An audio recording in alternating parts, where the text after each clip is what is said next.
James Watt was born on 19th January of 1736 and died on 25th of August 1819.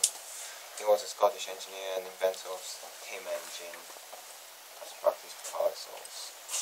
He studied instrument making and in 1755 went to London at the age of 18 to study further and practice his trade.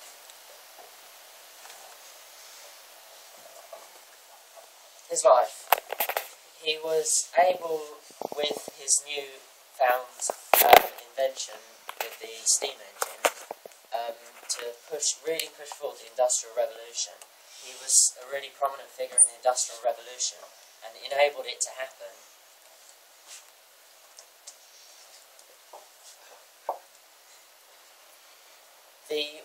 What was actually able to, he originally started repairing Newcomb engines, and when somebody came to him to repair one of these steam engines, he found that these steam engines were actually really inefficient, and he managed to, after many years of developing it, to try and find some way of making it more efficient, because with the way the Newcomb engine worked, it had to pump with the cooling system, it had to cool the steam in order for the piston to move back down again, and then reheat the steam to move the piston back up. And he made the engine so that it cooled the steam in a different area.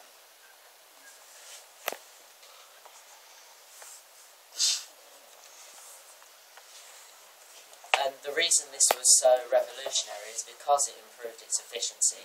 It meant that it didn't require a whole bucket of coal just to power it for a few minutes, and it was used heavily to pump water out of mines, using the cylinder mechanism to transform the motion of the piston into a rotary motion to act as a pump. Now, obviously, for the modern world, this meant that it could really push forward the Industrial Revolution because of the efficiency of this new engine that he'd invented. I'm not going to read that all, but he also did a lot of other inventing, and his other invention was developing the printing press, because originally the printing press was extremely cumbersome and used multiple pens to print documents, and it was extremely slow. He managed to be able to find some way of transferring the ink all the way onto the paper using a sheet of paper which is thin enough for the ink to be able to be printed on it, but not to break when it's been printed on it. Very awkward and heavy. What's that? It doesn't work to have the file. Oh. That's a nice picture.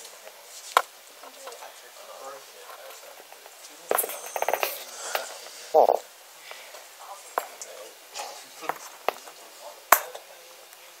There's a white lemon stuff.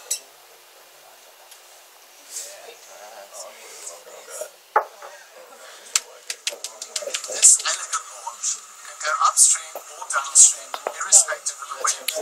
It's powered by a small steam engine. The home of human history, and its only source of power was muscle, wind, and water. That all changed with steam. The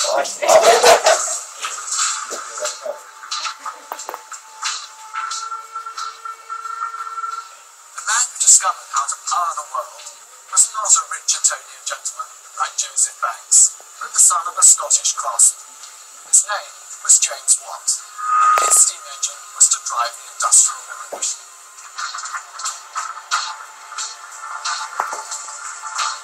While Conklin Banks was sailing to the other side of the world, Watt was struggling with prototypes in his Glasgow workshop. I spent 5 years building 5,127 prototypes, so I know how he felt. James Watt was the son of a shipbuilder on the Clyde, and he would spend time in his father's workshop, much like this, taking things apart and putting them back together again. As an inventor, you always hope for the eureka moment, but the truth is is often far more prosaic. And so it was with Watt's discovery. The story goes that he was inspired by watching the lid lifting on a boiling kettle. In fact, his interest in the power of steam began when he was asked to mend a broken wall of an already existing steam engine. In 1764, a broken Newcomen engine arrived in Watt's workshop. There were dozens in existence, used for pumping water out of mines.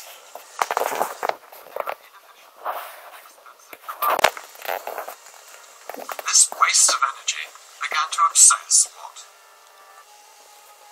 He couldn't believe there wasn't a more efficient and much cheaper way of doing things. Then it suddenly occurred to him what was wrong. The steam was injected into the cylinder and then condensed with cooling water to make a vacuum to pull down the piston. To get steam back into the system, the whole thing had to be heated up all over again. The answer was to cool and condense the steam in a separate chamber outside the main cylinder instead of inside it. This would speed the cycle up as well as saving energy. This was James Watt's great idea. That was a breakthrough because it meant that you wouldn't have to heat and cool the cylinder of the piston with every stroke.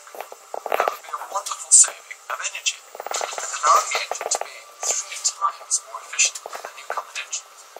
Fired with enthusiasm, James Watt rushed back into his workshop. Within a few days, he got the system working.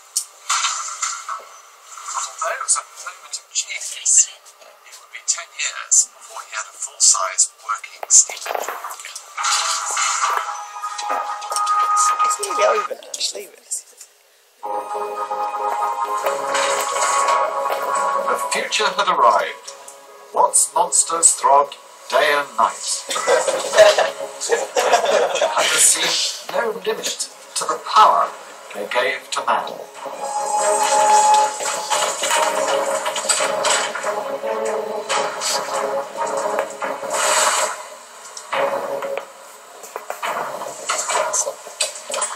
And here it is, the James Watt steam engine. Over here, you have the big counterbalance weight of 16 tons, and the pump can lift 3/4 of a ton of water up to 200 feet. And here's the piston going down into the huge cylinder. And underneath my feet, Watt's great invention, a separate condenser, out of the way, exactly as it should be.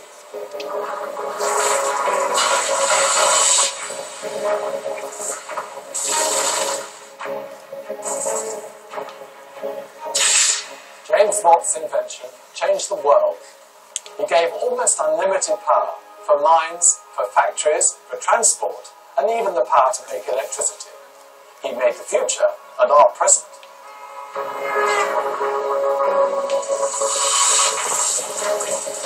This was the beginning of the Industrial Revolution. Britain was the first nation to industrialise. Watt himself made a fortune, setting up factories, taking out patents, devising new and ever more impressive machinery to harness the power of steam. Where Britain went, the world followed, and the modern economy was born.